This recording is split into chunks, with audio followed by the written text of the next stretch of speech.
এই সবুজ সাপটা এই ছোট ছোট পাখির বাচ্চাগুলোকে খাওয়ার জন্য তাদের উপরে আক্রমণ করে দেয়। কিন্তু তখনই একজন লোক পাখির বাচ্চাগুলোকে বাঁচানোর জন্য সবুজ সাপটাকে তীর দিয়ে মেরে ফেলে। এরপর সে পাখিগুলোকে সাপের আক্রমণ থেকে বাঁচিয়ে সেখান থেকে চলে যায়। কিন্তু সে একদমই বুঝতে পারেনি যে আজকে সে কত বড় বিপদে পড়ে গিয়েছে। তখনই সেই সাপের বউ এসে তার মৃত স্বামীকে দেখে সেই লোকটার উপর অনেক রেগে কান্না শুরু করে দেয়। আর এইদিকে এই লোকটা বৃষ্টির হাত থেকে বাঁচার জন্য কোনো একটা জায়গার খোঁজ করছিল। তখনই সে একটা পুরোনো ঘরকে খুঁজে পায় যেখানে আজব একজন মহিলা বাস করত।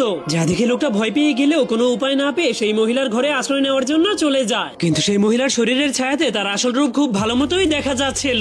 তখন সেই মহিলাটা সেই লোকটাকে জিজ্ঞেস করে, একজন শয়তান লোক আমার স্বামীকে মেরে ফেলেছে, এখন আপনিই বলুন আমার তার সঙ্গে কি করা উচিত। তখন লোকটা বলে, তোমার প্রতিশোধ নেওয়া উচিত। যা শোনার পরেই তখনই মহিলাটা একটা সাপে পরিণত হয়ে যায়। যা দেখার পর লোকটা অনেক ভয় পেয়ে বলতে শুরু করে, আমি তোমার স্বামীকে ইচ্ছা করে মারিনি, আমি শুধু তাকে ভয় দেখাতে চেয়েছিলাম, কিন্তু সে ভুলবশত মরে গিয়েছে। তখন সেই সাপের স্ত্রী লোকটাকে আরেকটা সুযোগ দিয়ে বলে, যদি তুমি সকাল হওয়ার আগে ওই পাহাড়ের উপরে থাকা ঘন্টাটাকে বাজাতে পারো তাহলে আমি তোমার জীবন ভিক্ষা দিয়ে দিব। কিন্তু সেই পাহাড়টা অনেক দূরে হওয়ায় এক রাতের মধ্যে সেখানে পৌঁছানো অসম্ভব ছিল, যার কারণে লোকটা সেটাকে বাজাতে ব্যর্থ হলে পরের দিন সকালে সাপটা তাকে খাওয়ার জন্য চলে আসে। কিন্তু তখনই হঠাৎ করে সাপটা শুনতে পায় সেই ঘন্টাটা বাজতে শুরু করে দিয়েছে। এই জন্য সে ওই লোকটাকে ছেড়ে সেখান থেকে চলে যায়। কিন্তু এরপর লোকটা যখনই সেই ঘন্টার কাছে চলে যায় তখন সে দেখতে পায় সেই সবগুলো পাখি তাকে বাঁচানোর জন্য সেই ঘন্টাটাকে বাঁচাতে গিয়ে মাটিতে পড়ে মরে আছে। যা দেখে লোকটা অনেক কষ্ট পেয়ে কান্না শুরু করে দেয়।